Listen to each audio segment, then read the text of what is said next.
Your voice, your voice, your voice with the NRP. This and every Monday, 8:30 to 10 p.m. Join host Stephen Semanas and the NRP candidates as they amplify your voice. Good evening. I'm Stephen Semanas, your host of Your Voice with the NRP, and it's another Monday. It's May the 30th, 2022. The 5th month of the year have passed by, and a previously comatose Nevis has ground to a halt, all because of the insensitivity of some of our politicians. And it won't change as we wade our way, as we make our way through 2 elections, unprecedented in the next 10 months. But while all of this is happening, they're trading verbal bombs across the Narrows, airing their dirty laundry in public. And people are asking, well, who's looking after the poor and the indigent? Who's looking after the working mothers? Who's looking after the projects which could put some money in the Nevis treasury? All we've been hearing is blame this and blame that. No accountability. And last week, 44 years and 2 days after Robert Bradshaw died, May 23rd, 1978, the Premier of Nevis sank to an all-time low. Whereas he has said that unity is the best idea since our federation was born in 1983, he went back to stories of old, way before he was born, where it was alleged that Premier Bradshaw said, he will give us bones in our rice and pepper in our soup. He said last week that it seemed as if the DNA is ingrained in the leaders on Church Street, but yet he's working hard to send another petition there.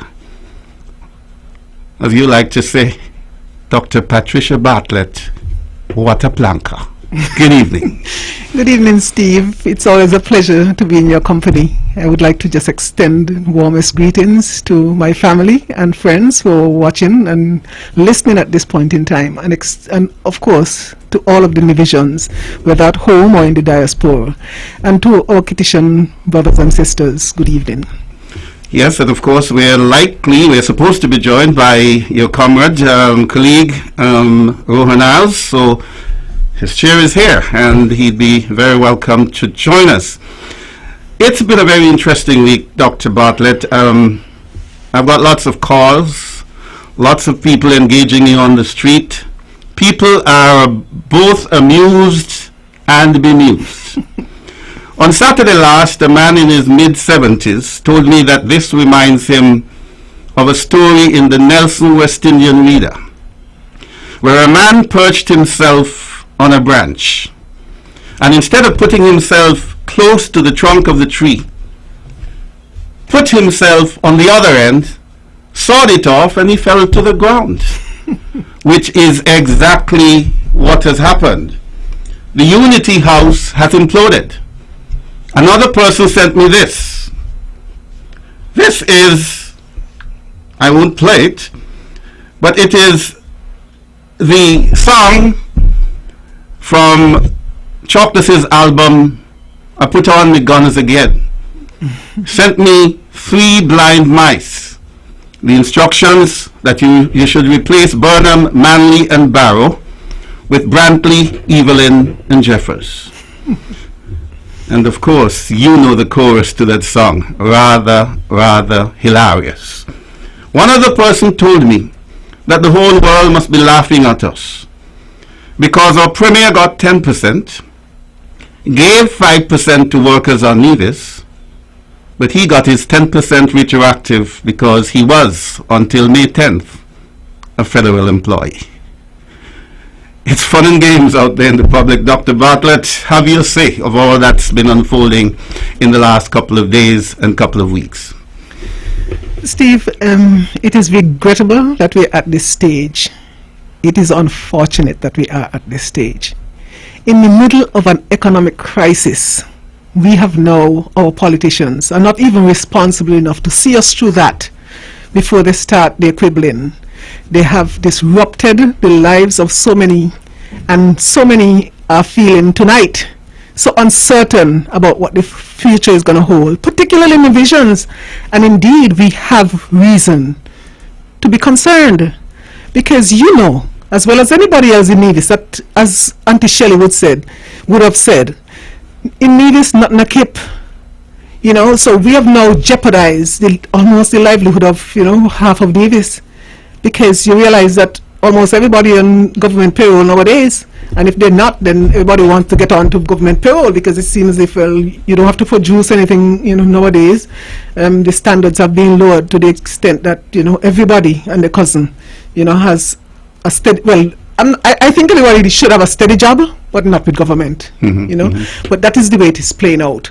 And so now that what we're going to be getting from Bastia is uncertain, of course, people are concerned, and rightly so. I remember months ago, I would have sat in this very chair on a different program, and I would have suggested to Nivisions that it is time for us to start buckling our belts. It's time for us to start saving, because I anticipated that the going was going to be rough. I didn't expect that it would be this rough, because it has been compounded.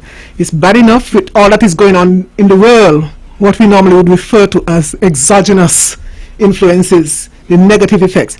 Now we are fixing to go into the hurricane season. Starts this week. Right. So all these forces that are coming at us, and most of us feel up to this point that there's no hope. And I've been speaking to so many people who have been turned off. They don't even want to vote. Divisions, and they're catching hell. Some people are catching hell, and they're like, this, at this point, they're so despondent. People just don't understand why it has to go this way. And a lot of us are quiet. And somebody on social media, I realized, made a comment about that, an observation, that things are so quiet in Nevis. People are hurting. I saw that. People are hurting. And the fact that you're hurting and you're not making any noise, it means that at some point you probably would, you know, either explode or implode. So it is a bad situation for us. And in the meantime, what are you hearing? Not only the confusion that they started, that the Premier would have started in St. Kitts, but he now wants to rope in NRP in it. You know, he doesn't want to give account for what is going on, so he now wants to rope us in.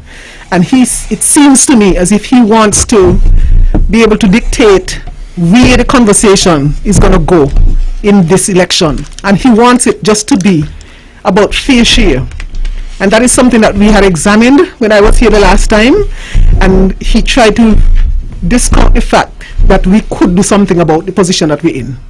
You know, the helpless position, or the illegal, let me not use the word illegal, but there's no merit, I think, at this point in time to still be drumming this thing about fair share based on this accord, this Charleston Accord that seemed to have evaporated. So I don't know on what basis he continues to drum that fair share, and they're advocating for fair share, and the NRP is not advocating for fair share for Nevis. It has gotten so bad that I'm hearing calls, people are like, what is this? What is all your position? And stuff like that. And the thing is, we have not come out yet with an official statement on it.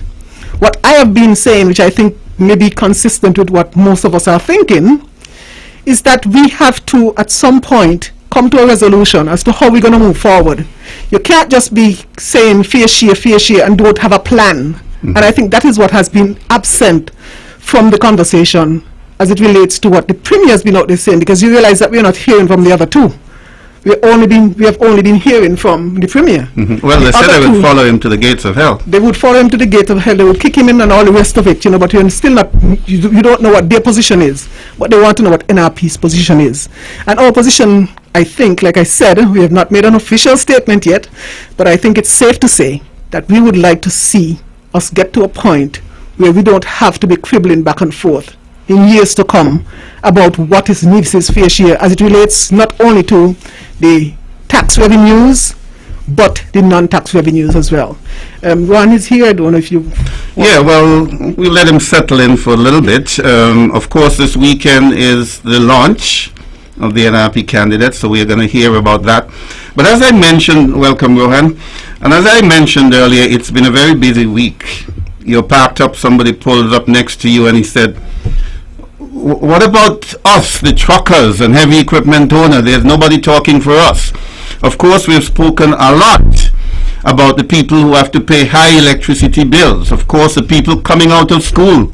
Exams started, I think, today. And nobody is addressing those issues.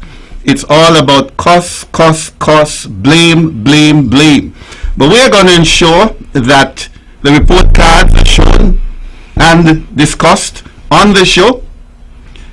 But people are telling me that now more than ever there's a need for new leadership. Friday last, it marked 10 years since the Right Honorable or only national hero, Nevis, that I mean, Dr. Simeon Daniel passed. I can't believe it's 10 years. And Nevis more than ever needs another Daniel. We're going to engage our listeners out there. We're going to give you a few minutes. We don't do monologues on this show. We want you to call in 1 minute or less, and I want you to say something you remember about Dr. Simeon Daniel.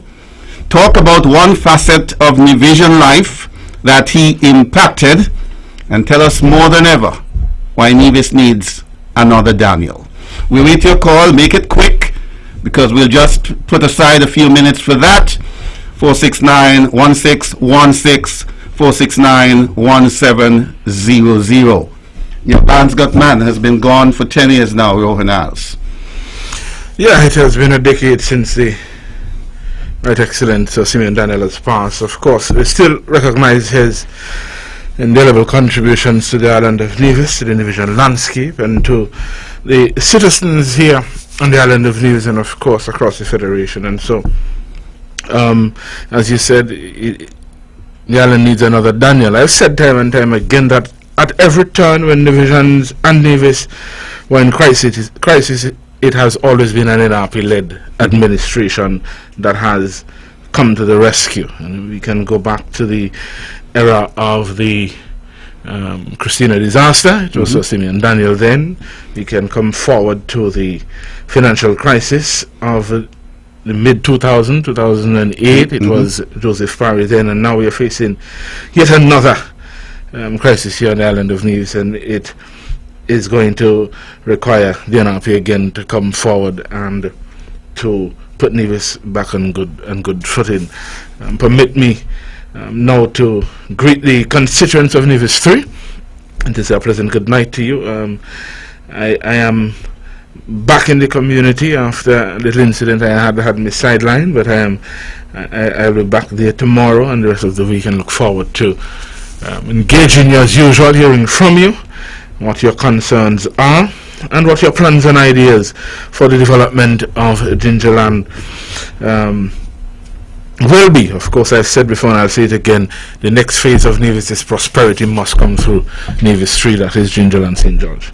Now, Pat and Rohan, 2 weeks ago, this Tuesday, tomorrow, a gentleman came to the studio and sat, I think, in this particular seat I'm using here, and told us about Indian Castle. 396 acres purchased on behalf of the people of Nevis in 1957 by Premier Robert Bradshaw. We know it has become a wasteland, but we've heard about a project called One and Only. The gentleman basically came here and said that he's been trying hard for 12 years, and he had written to the Premier over a month ago, that would be a month and about 6 weeks now, and that he was awaiting his response. The Premier has had 6 hours of radio and television time since the Tuesday after. In fact, there were 2 questions posed to the Let's Talk program, and the host indicated he would forward those questions to Premier Brantley. But the Wednesday, nothing was said in 2 hours of rant and rave. The following Tuesday, another 2 hours, another monologue. And then on Thursday, of course, the press conference, 2 hours, and not a word about One and Only and Indian Castle. I ranked Indian Castle among our 2 top estates. The River Estate, of course, is very dear and very special. Why is it that we're not hearing anything about Indian Castle and one and only Dr. Bartlett? I laugh because we still can't take it seriously. You know, it has been one and only for so long, and it's just one man I saw. He's the only person who came forward, you know, to be associated with this one and only. And I don't think it's going to go any further than that. That has been something that has been coming up every election. You hear about one and only, or as a matter of fact, every budget cycle you hear, a one and only is slipped in there, you know, as a potential. But then he wasn't going to go anywhere. But it made it into the budget this year, you know, in the budget speech this year, and it probably, maybe this might be the first year, this budget coming up might be the first year it's not mentioned. But I don't think that up to this point that it's a serious consideration. I thought that the guy was just trying maybe to help out his friends, but it seems like even they have been, you know, disillusioned and have not been supporting him within recent times. So I wouldn't even give that any serious thought, really. Well, the next morning, several people said to me that they thought that he had been sent by the Premier. I said, no, I don't think so. Here was a man who maybe had tried his best, had switched funding and said he had found a better deal, and was basically saying, listen, if this doesn't come to fruition, you can't say I didn't try. Well, one of the things which came out of the discussion here is that he said he already has certificate of title, which he got in January 2021. That is what scares me. That he's holding title of one of our prime properties on the island, and the Premier doesn't seem to be engaged. Rowan, that falls in your constituency. What do you make of that? Well, I didn't take in much of the interview. I think I stopped listening at the point where he would have said that the Premier and his cabinet had lost confidence in his ability. Yeah, something along that line to deliver, and from there they decided, well, there was nothing much for me in that conversation. But now you speak of holding title. I mean, that is, for me, that is he saying that he has title. I can't validate that he has that. If he has title and we are not engaging, then that is another issue altogether. I think we saw the flop on this issue very early, and as time passed and you heard how the responsibility was passed from Premier to legal, and how he was advising legal and how to deal with the matter. I think we should have gotten a hint at that point that the one and only really was going to be nothing at all. And for me, I figured the gentleman came as a means to put his hand up and say, well, I gave my side of the story. I did my best, and this is how the cookie crumbles in this part. But Dr. Bartlett said time and time again, I think we can count more than 20 plus hotels as promises during an election year. And so, you know, we get so accustomed, unfortunately, to these promises that, you know, sometimes we ought to really just hear them and dismiss them. My philosophy has always been, until people are gainfully employed from these so-called promises, and it really holds no merit for me, because we have seen talk and talk and talk and talk again.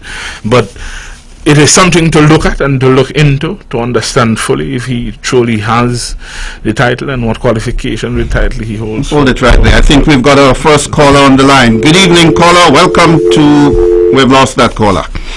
Pick it up there, Rohan. Yeah, I was just saying that we need to make sure that all lands are not lost in this back and forth between the developer and the New Zealand administration. And Cut you laughing. Hope we're not onward to another Newfound. Newfound. It's not even funny, though. It's not funny. No, because when he said that he had approached the government, he's trying to sell the government shares. You know what that means? Yeah. Well, not only the government. There was a caller who called in and said, if you're selling shares to the public, and he right away said yes. To use Stanley's term, it looked like he wanted to get his skin out of the game. Yeah, because the equity that was in it is the government's land. It is our land that is the equity that is in there. Yeah, He wants yes. to sell the shares, but I don't think we should really spend a lot of our time that we have to pay for to talk about one and only, because one and only ain't going It's not anywhere. going anywhere. One and only not going anywhere. And something as I find, Well, let's take a caller. We've got our first caller of the evening, and we've lost it again. Now but we have to elucidate these matters because we can see what's happening. They're planning a one-track campaign. Blame, blame, blame. Cost, cost, cost. It's his fault, not mine. And we're not going to sit here and allow that to happen. So continue. well, I really wanted though to clarify our position, and I would have briefly spoken about that at the beginning. The Premier has said, I remember when I was here, I was proposing what we could do, what NRP would pursue in order to settle the matter once and for all, so that Nevis would always get its fair share. It is not true, and I need to go back a little bit. I'm not a history person, but I need to go back just so that the younger people could get a better appreciation as to what is going on here. And for them to understand that CCM has been the party that has always been trying to put Nevis people out of bread, and up to this point they cannot deliver biscuit. You know, when at the beginning of the Federation, when the Federation was first established in 1983, there was a mechanism in place for us to be able to share revenue without it being a contentious issue. So that we had adopted. It is constitutionally set out for us how we should pursue as it relates to revenue allocation for Nevis. And in it, it stated that based on the population, then Nevis at that point, I think it was like 75, 25 to St. Kitts, 75 for St. Kitts, 25 to Nevis. But what that entailed was pooled resources. So we were going to pool all of the tax revenue that we receive in Nevis with those from St. Kitts. Out of that, Nevis would get a 25% share, St. Kitts would get a 75% share. That worked for us from 1983 up until government change from an NRP-led government in Nevis to a CCM-led government in Nevis. And as soon as CCM entered, what did they do? A couple of years after, maybe not soon as, but a couple of years after, they entered into government in Nevis in 1992. By 1995, they had withdrawn us from that arrangement because these men, who someone would have described as sanctimonious vagabonds, decided that they were going to take Nevis away from the table as it relates to pooling all resources with St. Kitts, because at the time they thought Nevis was doing better, and so all of our money, why should we be putting in more than we're getting out? And that shows the myopic way that some people think about things, not recognizing the worldview as it relates to how the economies operate. Because sometimes you're on a high, sometimes you're on a low. And sometimes Nevis will be collecting more, sometimes we'll be collecting less. They took us out of that arrangement. Okay, St. Kitts continue because they really don't need us. Here comes a change of government again. And in 2006, NRP returned to government. In consultation with the people in St. Kitts in 2010, VAT was introduced. Well, 2011 was that, I think. Around the same time. Yeah. Negotiations were Started going on earlier. in 2010. Carter came in, and they're the ones who said, well, based on the population, Nevis really should be getting 24 rather than 7. You know, there wasn't any big quibble about that. So it was 76 to 24 at that point in terms of how we were going to treat the revenues. Just the VAT now, mind you. You're not talking about import duties and all that, because we already took away that mechanism of sharing. So for VAT, the 17% VAT was introduced, and it was pooled, and we were getting our 24%. No cussing. The St. Kitts were getting the 76%. That worked until government change again. CCM came in power. As a matter of fact, before they even came in power in 2013, the now Premier was heard in Cherry Garden area on a mic saying that he had the letter drafted already to tell Dougie no more of our VAT money going to St. Kitts. Government changed, because for them that was a big issue. Fooling me, these people again, saying, well, St. Kitts getting our money. So it's always St. Kitts getting our money. So twice now. In 2014, they withdrew us again from the VAT arrangement. So now all of these are legal arrangements, mind you, that have been informed by the Constitution. They took us out twice now. And if you look at what has happened, and I captured some information from the IMF report of 2020, staff report of 2021. For 3 years, last 3 years, from 2019 to 2021, and I think I'll have to refer to some notes for that. Sure. The monies that we would have brought in under the regular revenue taxes would have been $1.5 billion for that period of time, the 3 years, because I want to make it current so people can understand. By the same token, the CBI brought in for that period of time would have been 1.2 billion. Mind you, we would have had we stuck to what the Constitution said we should do, we would have been getting from that. Nevis would have collected 290 million. Let me Sure, like I said, let me just check my notes for that, because I've written it down, because I think it is important that people understand that had they not taken us out of the arrangement that we were in, then all like now, so we wouldn't be worrying about or scared that if this St. Kitts doesn't send over money tomorrow, then we would all suffer in Nevis. So this is what happened. During that period of time that I'm making reference to, 2019 to 2021, Nevis taxes that we would have collected would have been $290 million. However, if we had stayed in the arrangement, the constitutional arrangement, Nevis would have collected $371 million as our share. So it means that we would have only collected 290 Nevis, but we would have gotten from St. Kitts $81 million. $81 million. And the Premier like to ask, what do you think we could have done with that? Well, he probably would have just blown it anyway. But if we had stuck to the arrangement, we would have been getting $81 million from St. Kitts. Contrast that to what is happening for the CBI receipts. For the same period, CBI receipts brought in $1.2 billion, assuming that the Premier's estimate of the 588 is correct, because usually he wouldn't know it, but I don't know how he came to have a definitive number on that. But let's use it, and so of the $1.2 billion, if they had stuck to the Charleston Accord, which they didn't have to, we would have gotten $321 million for that period of time. However, Nevis only received $135 million.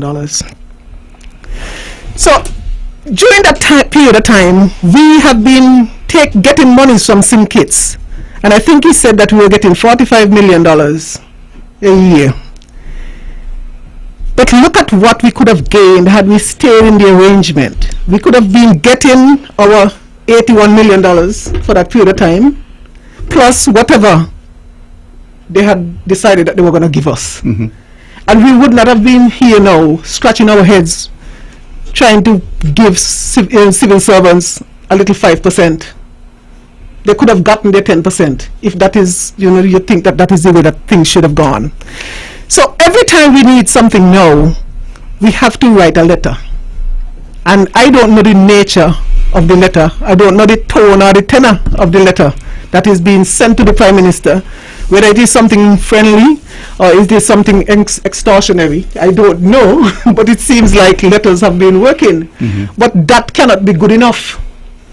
So all along what we're seeing is this lawlessness that has been manifested in ACCM.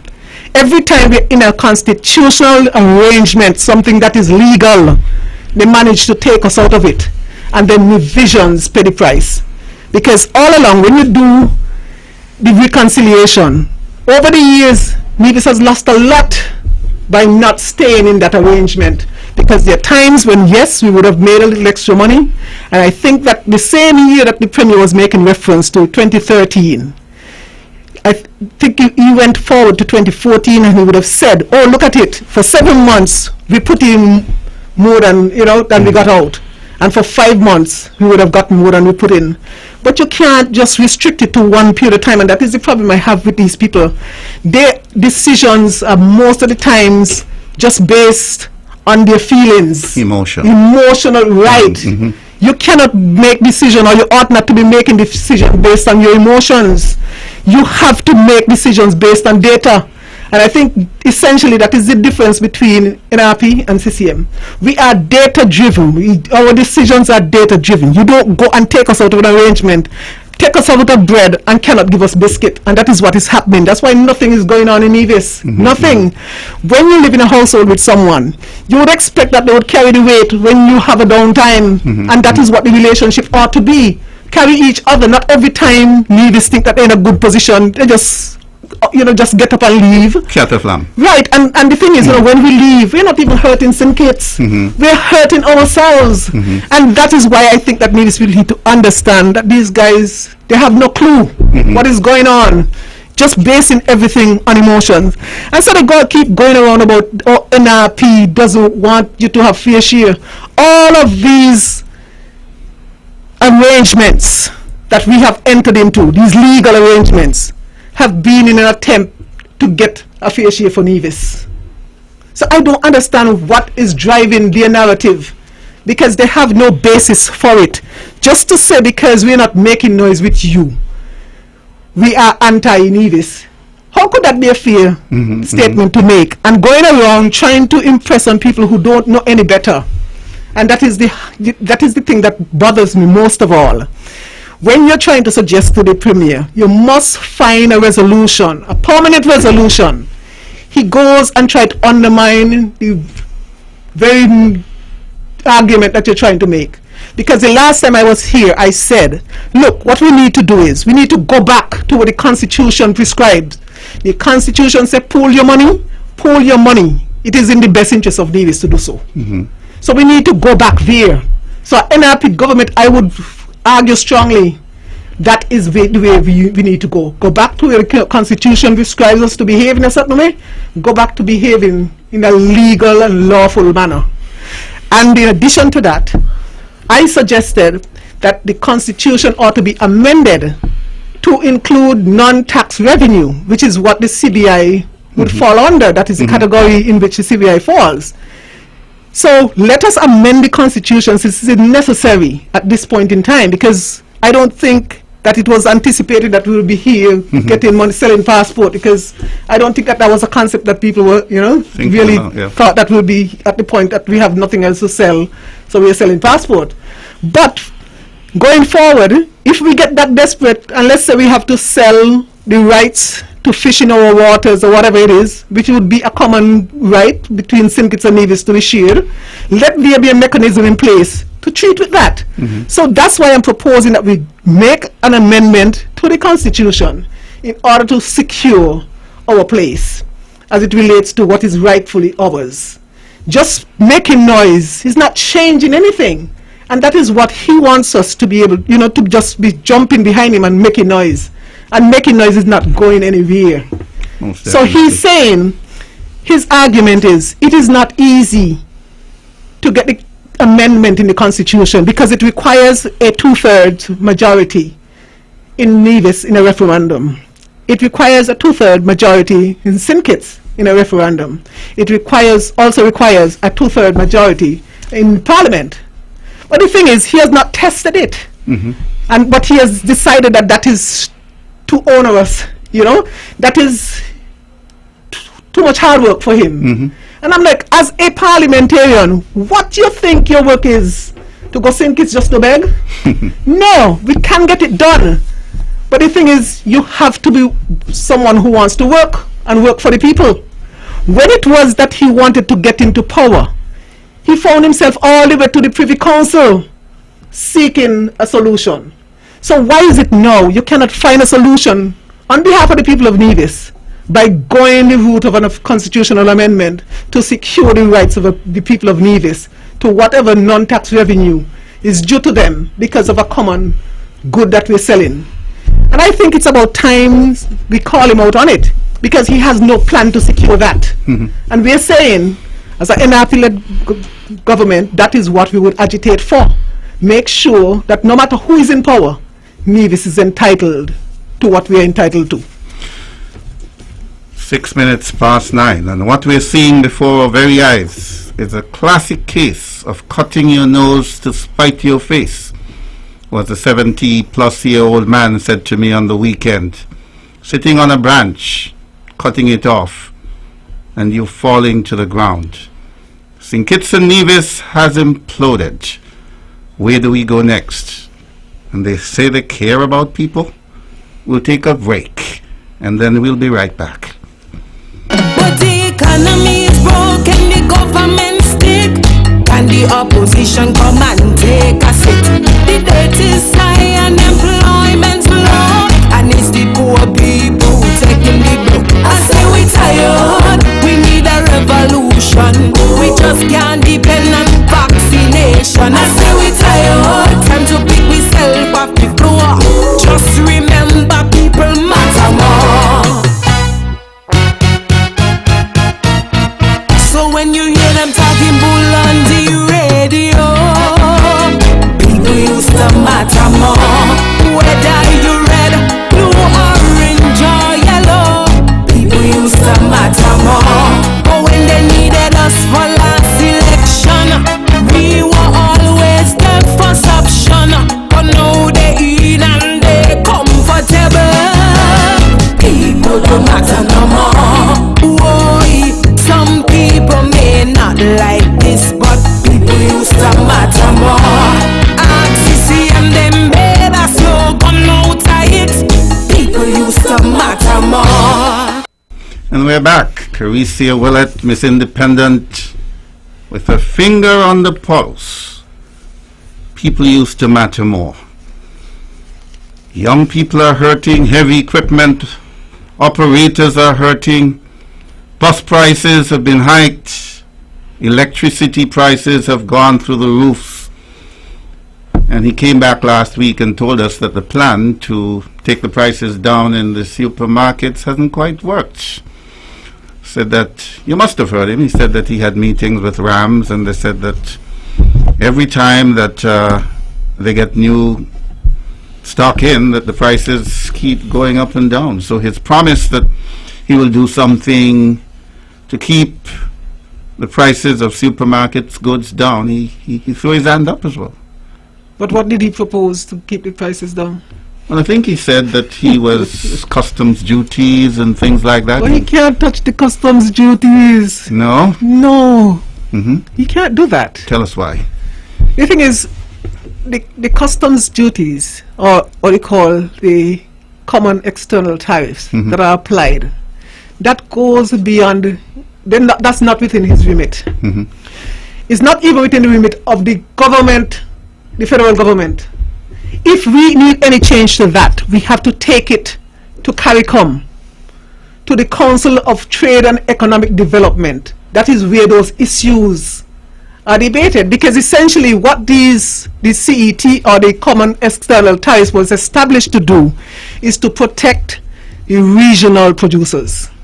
So if you're in Guyana and you're producing rice, any rice that is coming into CARICOM must be taxed at that rate that has been predetermined. Everybody would have come to the table at some point and decide that this is the rate that we would all accept. For you to go beyond the bounds, for you to remove it, you could be penalized. They'll take you to court, they'll take you to the CCG, and you'll have to pay. So he cannot do that. And I don't understand why he behaves as if he doesn't read. Because that is basic, I think, well, maybe basic for some of us who are in the system and understand how it works. For someone who had never worked in the system, had no, has not exposed himself, and I'm sorry for Nevis people, for them to think that that could happen. The only thing that he could touch would be the VAT, in consultation with St. Kitts. Well, we already decided that we ain't sharing nothing with St. Kitts anyway. But he could charge the VAT or the custom service charge. Custom service charge, which is 6%, I don't even think that that is applied to most of these food stuff at this point in any event. So there's not much room there. So they need to be able to educate people and manage expectations. Because when you come and tell people that you remove customs service charge or you remove something else, they expect when they go to the supermarket that it will be cheaper. But you're being dishonest if you tell them that you remove it and you know you can't move it. So I'm giving him the benefit of the doubt that he didn't know and he didn't want to, he didn't mean to mislead people.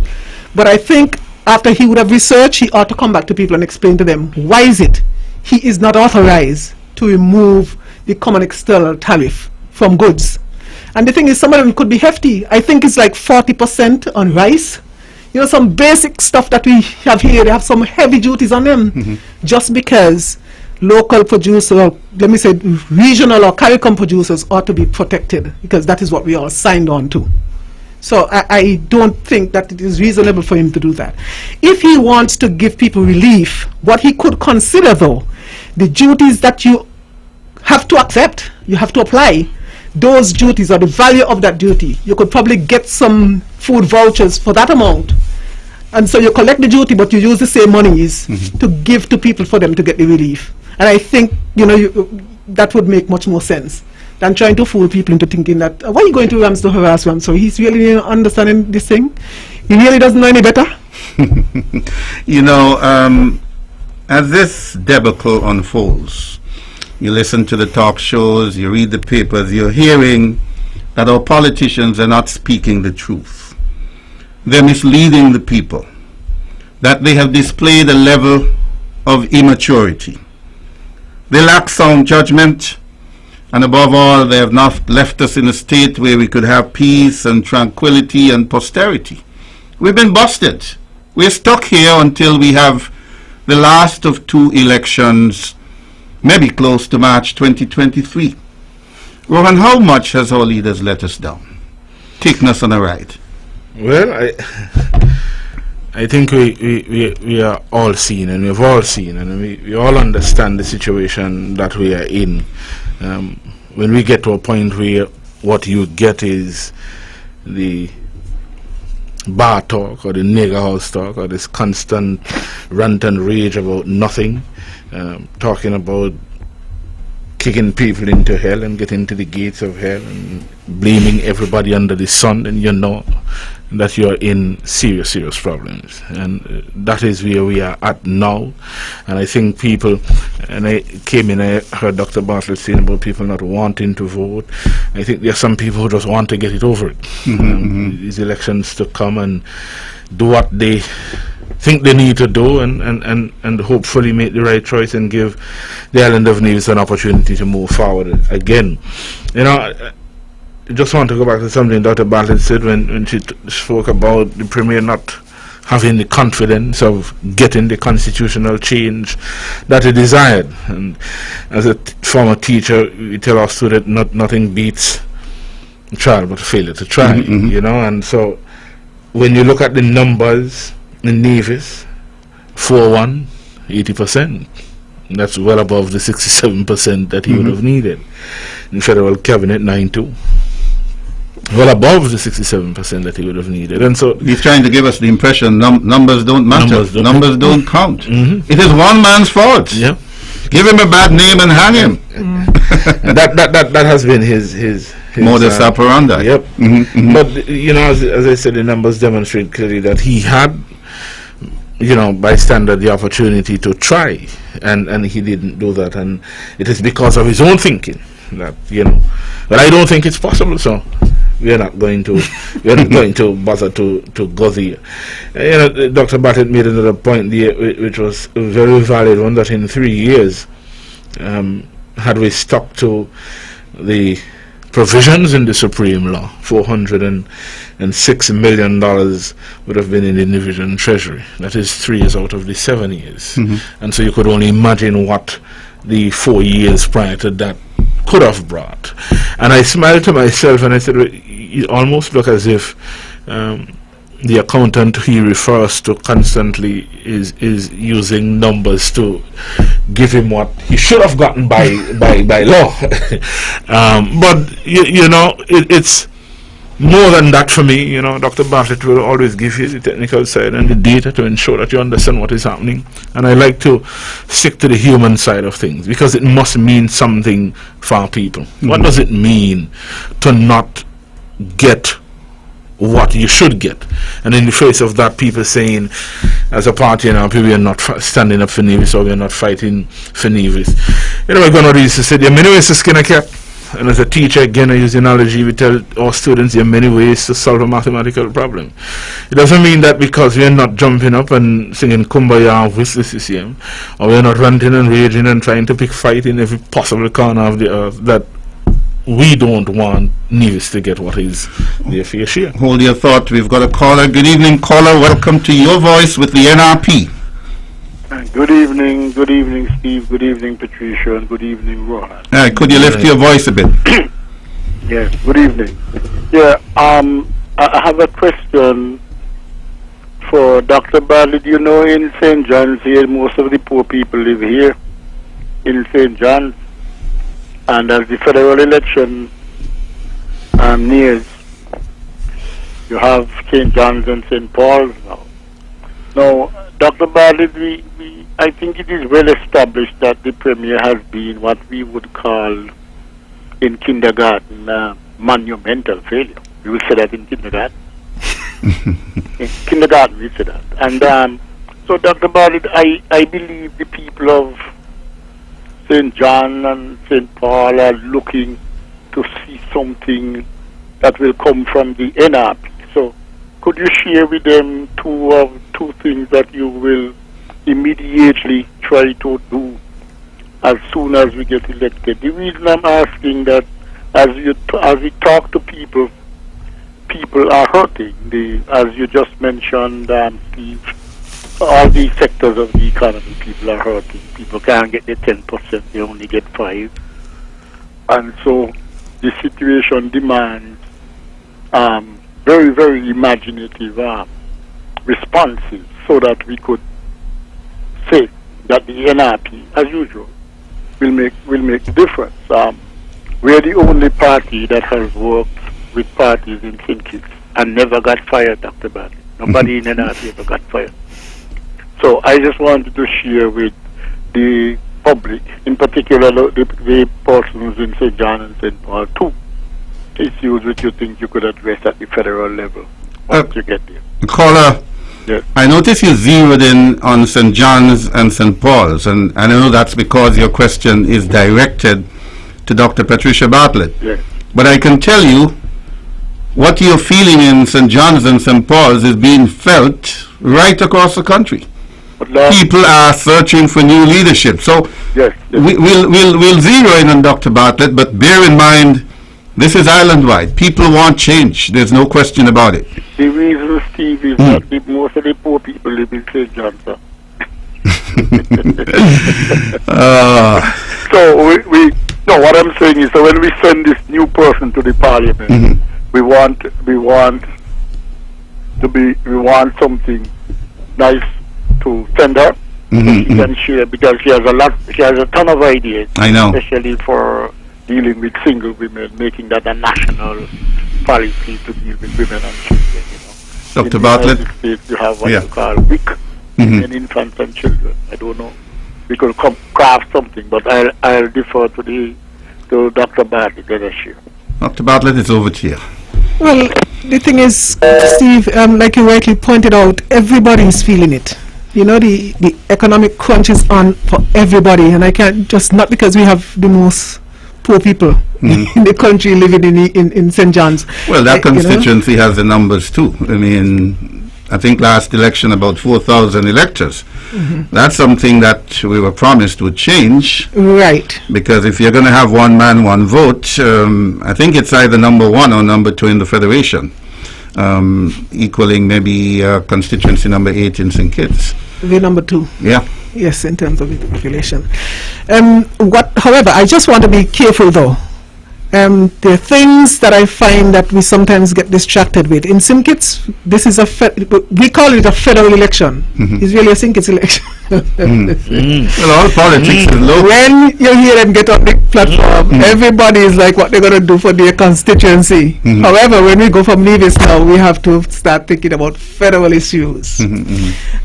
Of course, front and center. The first thing or order of business that I would want to take care of is this, to put to bed this notion of Nevis not getting their fair share, because this apparently is what the CCM is going to be campaigning on.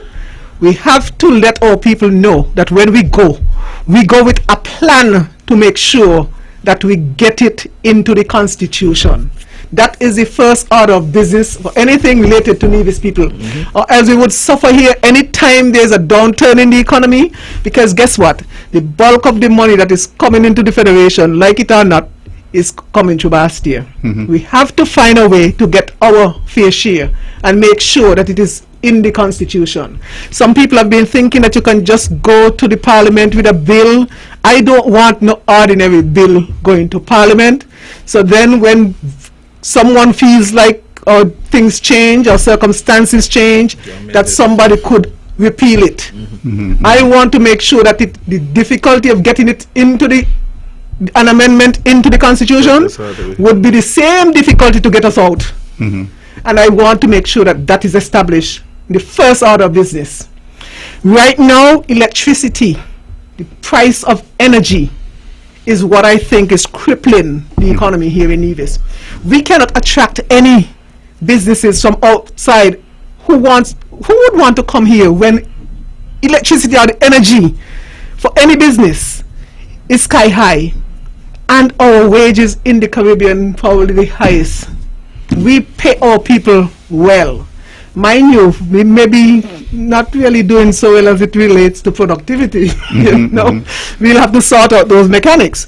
But our people are being paid higher than the average in the Caribbean, and so we cannot attract that kind of investment here because there are places that are cheaper to do business.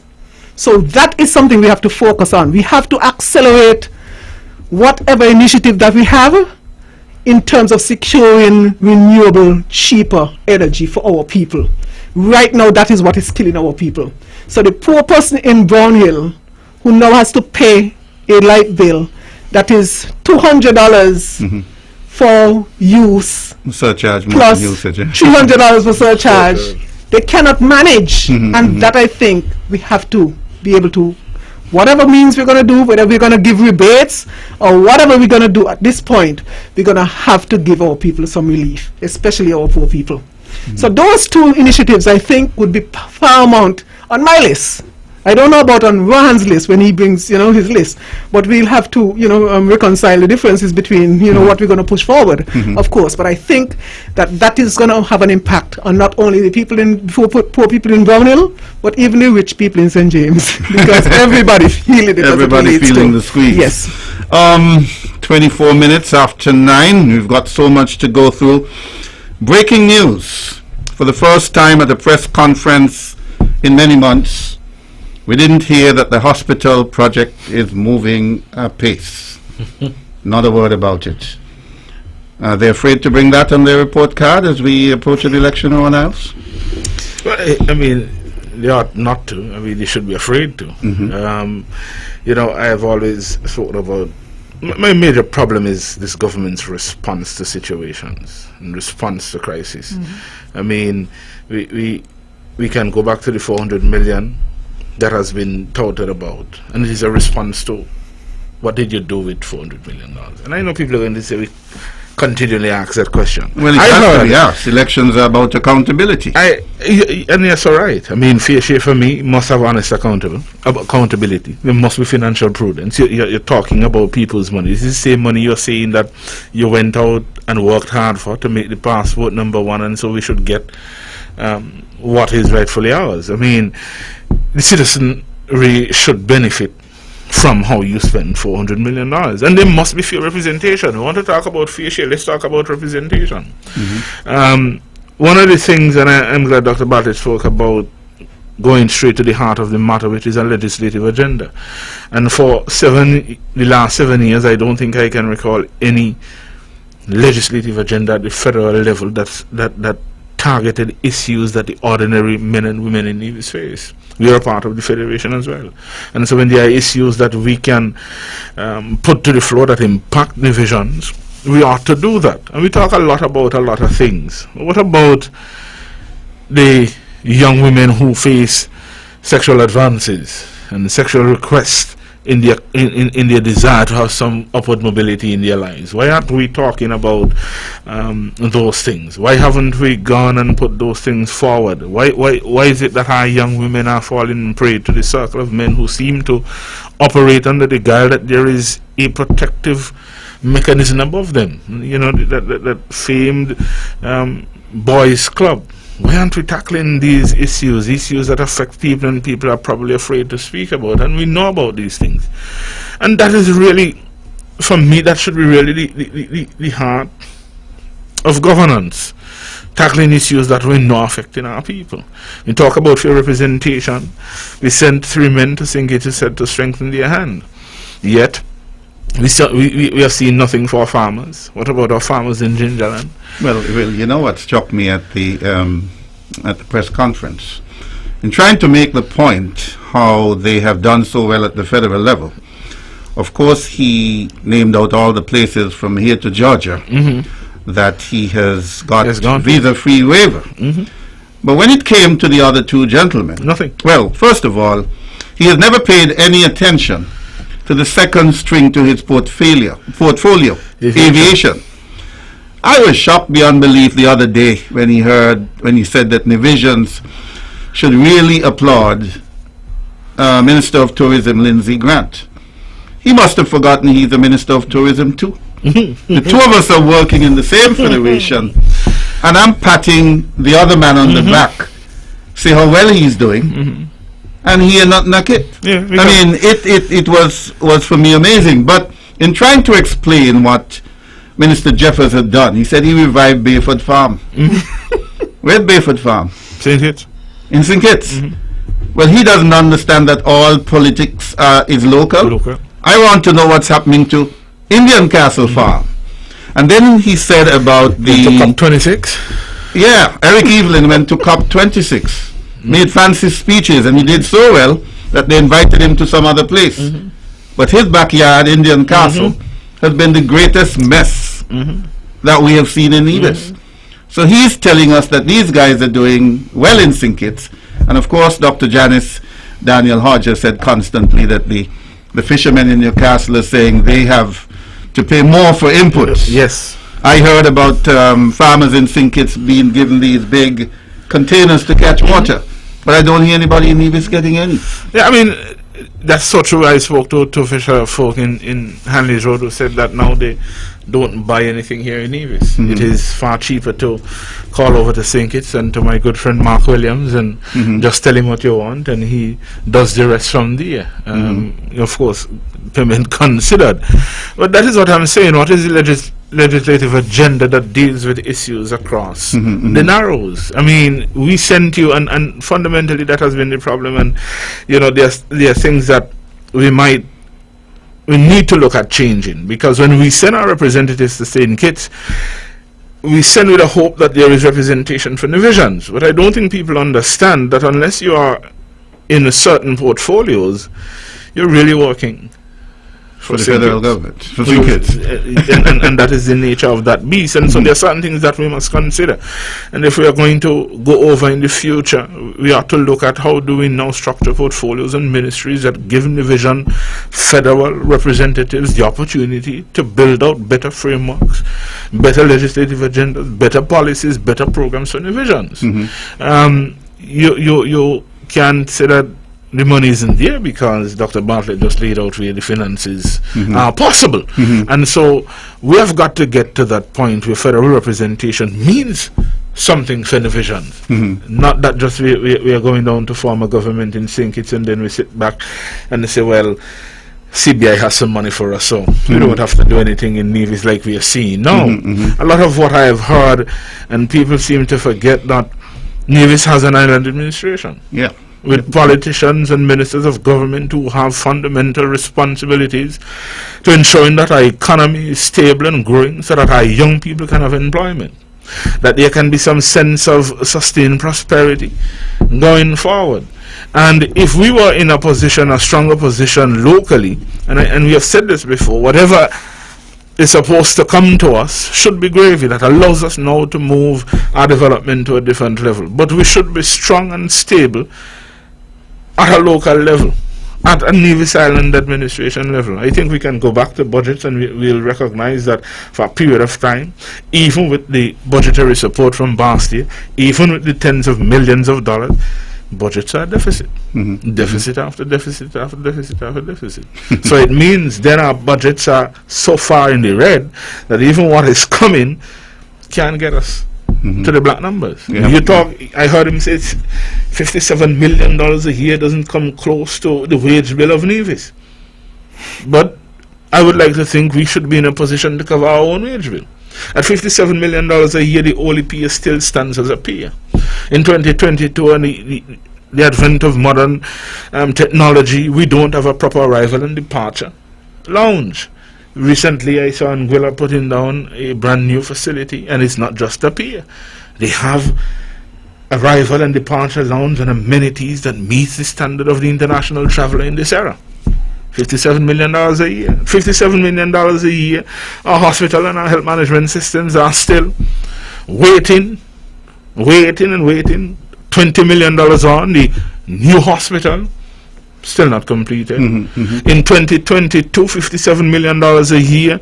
Charlestown Health Center is still, as I can remember it, as a young boy.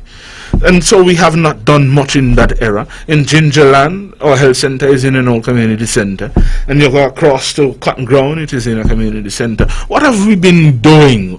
And we go back to what Dr. Bartlett has said, this NRP is about plans. Because if we have plans with purpose in place, then our monies are spent responsibly, and people can say, boy, okay, let us line up and join the movement because we have spent $400 million wisely. It is easier to make an argument and say, fee a share, whatever the case is. At $57 million, Cotton Ground, Butlers, and Newcastle should be in modern clinics. Charleston should be a modern medical facility. Gingerland should have a modern medical facility. At $57 million a year, E.T. Willett Park is still waiting for the $15 million. You go over to the Mondo service, and I have resigned myself now to just call into the Mondo track, because that is what it is. $11 million on, $57 million a year for 7 years, and you can, and I'm stressing 57 a year because you can complete one of these items per year, or two, depending on what the cost is. St. Vincent and the Grenadines has recently put down a track facility akin to what we have now. It's not a completed stadium. $5 million. Yep. $6 million less than what we spent. But every $57 million in 2020, when our most vulnerable was struggling, and the international community said to the world, and you saw Barbados and Jamaica and Trinidad and St. Kitts Nevis at the federal level adhering to the principle of granting liquidity to struggling families as a means of keeping them in a good mental space, giving them some sense of normalcy, and providing the local economy an opportunity to rebound after the pandemic had we couldn't do that. And I said that to say that we had that at the federal level, but if we were managing our resources properly, that could have been bonus. People were getting 1,000, they could have been getting 1,500. And the reality is, in 2020, we came face to face with a situation that was masked, covered up, and it was the COVID. Imagine that you had to put on masks, but the COVID unmasked the situations that we were in and the reality of the struggles we were facing. At $400 million, we still have a high unemployment rate. Our young people are still home and seeking employment. At $400 million, we have no real relief in terms at the pump, the use of electricity, at the supermarket. So there is no real accountability for what we have gotten, and he's not missing it. $57 million a year was his recount of how, on average, the monies came, because he said, and I quote, people get the impression that he got a $400 million check. But you are getting this year after year after year, and it seems as if every year you do a half a thing upon one, and a half a thing on the next and the next year, and then you hope that down the line you could get another 30 million from what you asked for. And I believe that was the plan. Let me do this, and then let me go back, as Dr. Barry said, let me write a letter, because they seem to work, and get another 25. My problem is, you spent 7 years, the first, let us say 5 years, 15 to 20, and nothing in them 5 years told you that something was wrong. Well, by his admission tonight, he said he saw it very early. I remember listening to our talk show, and he said, you know, he, in a nutshell, he doesn't understand how women who know men don't take care of their children could have children for them kind of men. 5 years and you ain't see what was happening. So 5 years, 2015, 2016, 2017, 20, and it didn't click to you, but then you go back into a 2020 election. Harris again.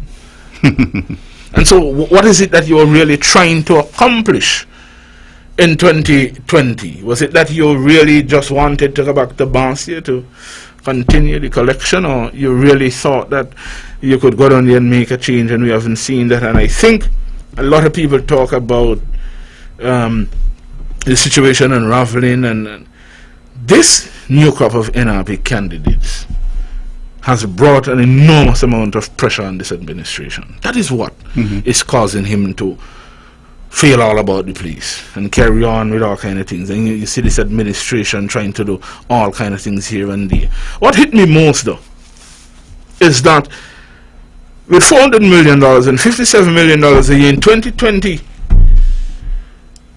he said he had no money to give to our most vulnerable, our single-parent homes led by women or unemployed women, and people generally who really couldn't make it through and handle the economic crisis. There was no money for that. But at every turn, this government was propping up and posting of how many roads they were resurfacing. So those were free. Somewhere, somehow, somebody donated the tar and the chipstone and the labor to do all of them. It cost nothing. So fundamentally, those things were more important than helping the citizens of St. Kitts and Nevis, the most vulnerable among us, survive one of the most challenging economic period, coupled with a 2 years of health fear. And this government saw that, in their own estimation, and the visions, as they like to say, are resilient people. And so whether we help them or we don't help them, They will survive. they will survive. 22 minutes to 10. That's all the time we've got. And when we come back, we look at the NRP launch this weekend. People are waiting. I say we tired, Max say keep the momentum. Oh, Mr. Premier, where we get the energy from. I say we tired, time to protect the poor. Just remember, people matter more.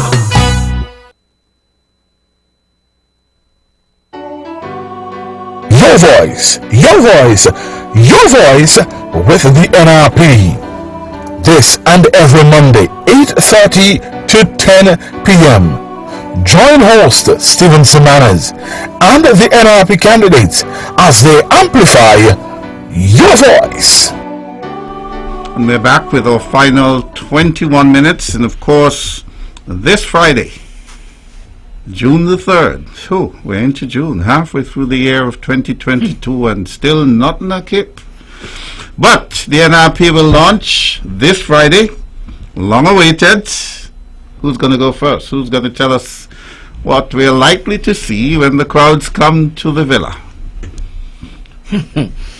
Well, June 3rd, you know, people have been asking and making all sorts sort of statements about when are we going to come out. And I think, one of our posters said it clearly: when we roll in heavy, and that is going to be the case come Friday.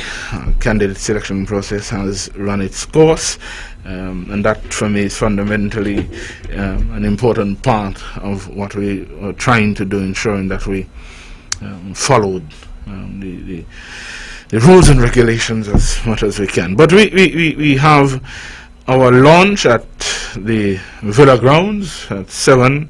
We begin with some light entertainment. Officially the program begins at 8. We'll hear from the 3 candidates that are going to contest the federal elections, and we also will have some entertainment after. The Coban is in the house alongside the Blackstone family, as well as Ike the Wheelwright. Ike will be here. Will be here as well. And so we have some entertainment lineup for our people. Of course, we have some political paraphernalia to give away. And all in all, we just want our supporters, we want the Vision public to come out, hear from our candidates, get an opportunity to mix and mingle and get to know us a little bit more, as they said that they don't know us all that well. But Friday is D-Day, and from there I think we get into our public meetings and the likes. But Friday, notice I haven't said what the candidates are. I think keep people waiting. Our poster will be revealed shortly, and people will get an exact idea of who our candidates are. But Friday, 7 p.m. in Villa Grounds, our local candidates will be in the house, and so it is something to be a part of. Okay, so mark that down on your calendar. Friday, the 3rd of June. The big launch of the candidates for the upcoming federal elections, to be held any time before August 8th. Of course, the CCM has telegraphed their campaign. Costs and blame. It's the costs and blame campaign. What can people expect from the NRP, Dr. Patricia Bartlett? Well, Steve, I don't think that NRP has any choice but to come good. We are fielding a set of candidates who you would never hear any talk on the street that these people are liars or coming close to. When we give you our word, that's what it is.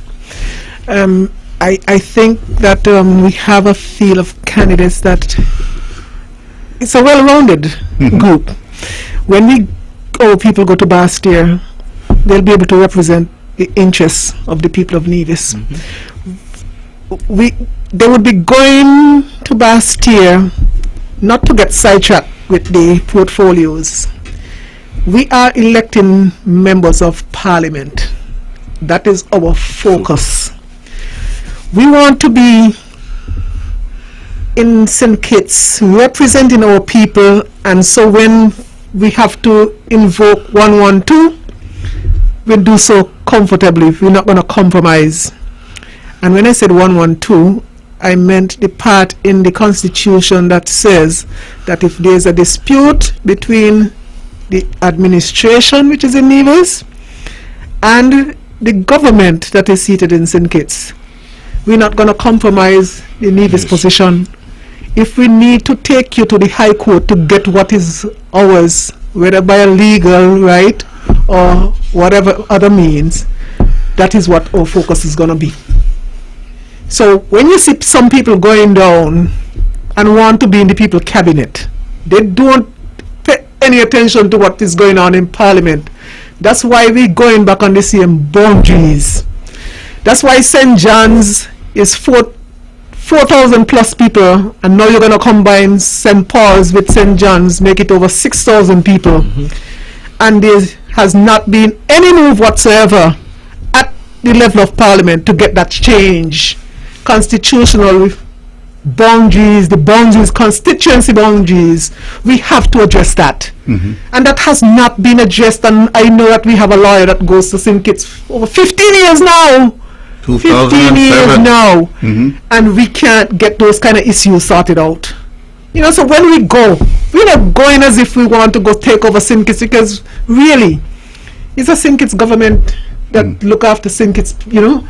We need to focus, and that is what we have not been able to do up to this point, because people go down in pursuit of portfolios so they could get paid. We have a very peculiar situation in that we were preparing our candidates for a local election, and now we have to now pivot to a federal election.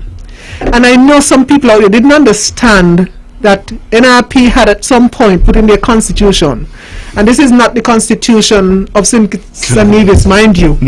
It is the constitution for the operation of the party.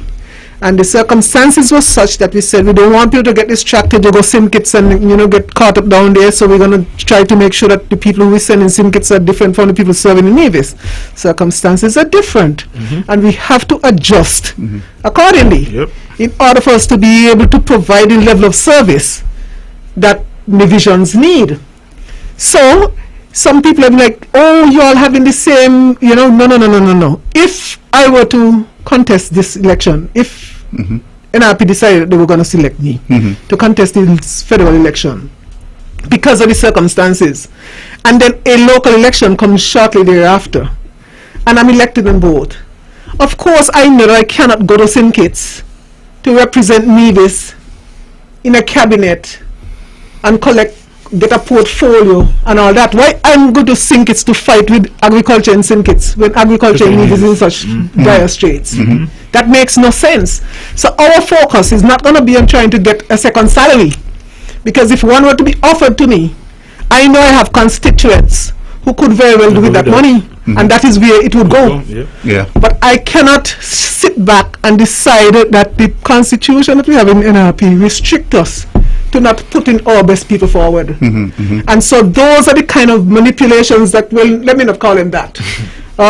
We have the modifications that we're going to have to consider when we are selecting our candidates because of the time frame and because of what has been imposed on us. So I want for all people to understand that.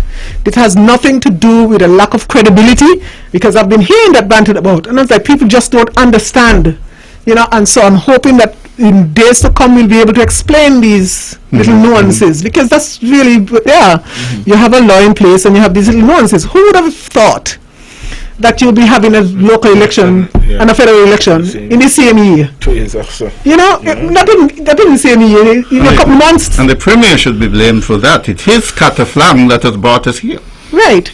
So we are going to be putting our best candidates forward, and we are going to be seeking the support of the people of Nevis, because we need a change. We have to be able to impress on our people that we are that change, that we're representing to people, and I think that we'll be able to do a good job in terms of convincing people. However, like I said, there are issues that when we go to St. Kitts we're going to have to focus on, so don't expect me to go down to St. Kitts to be the Minister of Agriculture and think that Nevis is going to get couple fish but wire because I'm the minister. That is just small potatoes. I don't want to be focusing with them kind of things, you understand? So anytime you hear these, and the thing is, the CCM has been saying, oh well, we are ready. We are ready with what? The same tree who has not returned anything for the period of time you have sent them, and you're ready? I mean, they have not even disengaged to be re-engaged. You see here? It is the same old thing you're going to be getting. Just people go collecting the salary. So what if you go... So what if you go to, I can't see from here. So what if you go to wherever to represent on the environment? What does that mean for Nevis? I want to know that, so that has some meaning for Nevis. I don't want you to go to represent St. Kitts Nevis, and then when I come back, or you come back, there's nothing to offer us in terms of solutions. Look at the dump. The dump is getting worse. Yes, so the environmental minister and that is the environmental minister should have had something to say about that. Why is our solid waste disposal area looking so? You know, it is mismanaged, and when you go to St. Kitts, you take your eye off the ball. You hear divisions have voted for you to take care of their affairs. So don't tell me send you back to St. Kitts so you could be the environment minister, because that can't fly, because that is not impacting on the lives of the people in Nevis. So I went all around to say that we're going to be seating some, at least offering up some very solid candidates for our federal election. We said last week, and we'll say again, that the only reason they could be going back would be to ensure they get that salary, which I guess they're missing now. Which reminds me of that gentleman who met me on the Charlestown waterfront in December 22nd, when there was a payday. And he said to me, "Manners, or mister, you think it's fair that 3 men getting $100,000 between them?" And I heard a cabinet minister, Patches Liebert, say on his show last week that at Christmas, the man who leads this country took home $50,000. And Pat, you're saying if that were you, you would find a way to help out your community. But of course. I guess he's saying he sponsor a football team here and there. But you know, it should be made easy, because on April 15th, the Premier came to the nation and said, "I'm failed. We have lost our way." Why are they even going back to the electorate, Rohan Niles, do you think? That's a good question, I guess. Egos. And maybe somewhere in the back of their mind, they feel that the representation or the representative politics cause, they are owed that. Some people feel that this is mine and I shall hold on to it until I am ready to give in to that. I mean, we have seen that you have not done well locally or federally. And one would think, well, you would say, listen, let me try and concentrate or focus on one or the other. I've always been puzzled as to why we want to hold on to or want to have so much power, quote unquote power, and the people who we are seeking to serve really are not empowered. We have been left at sea. And that is difficult to comprehend. And I think from what we have seen, I think divisions, I saw one post that says when divisions are quiet, be careful. And so the NRP will, as Dr. Bart has said, we will put our candidates out there. Our issues will come. We are issue focused and oriented. People really do matter most to us. Their advancement matters most to us. And how we can help them is what really drives us, especially in a time like this when we are seeing so many people struggling.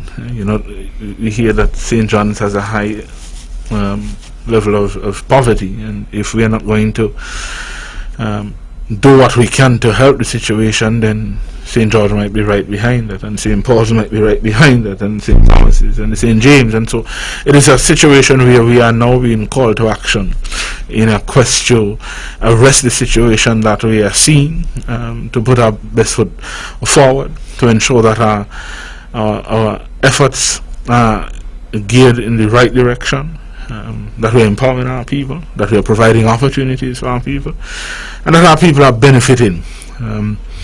Erling Maynard famously used to say, we ought to leave people better than we met them.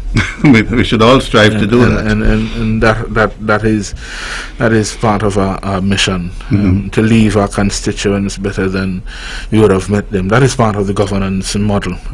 We keep saying it. We may not necessarily be able to give you everything you want, but at the end of the day, we should be able to provide you with the basics that you need. As I've said earlier, the events of the past couple of weeks and months have forced our people to be creative, not only to survive, but in terms of making sense of the nonsense that we have seen. So there, of course, the 70-plus-year-old man who told me about how they sawed off the branch and fell to the ground. We've had lessons about a bird in the hand is worth two in the bush. A man said to me in town, I still can't fathom how a guys in a government who claim that it is the best that they've ever had, just gave it up.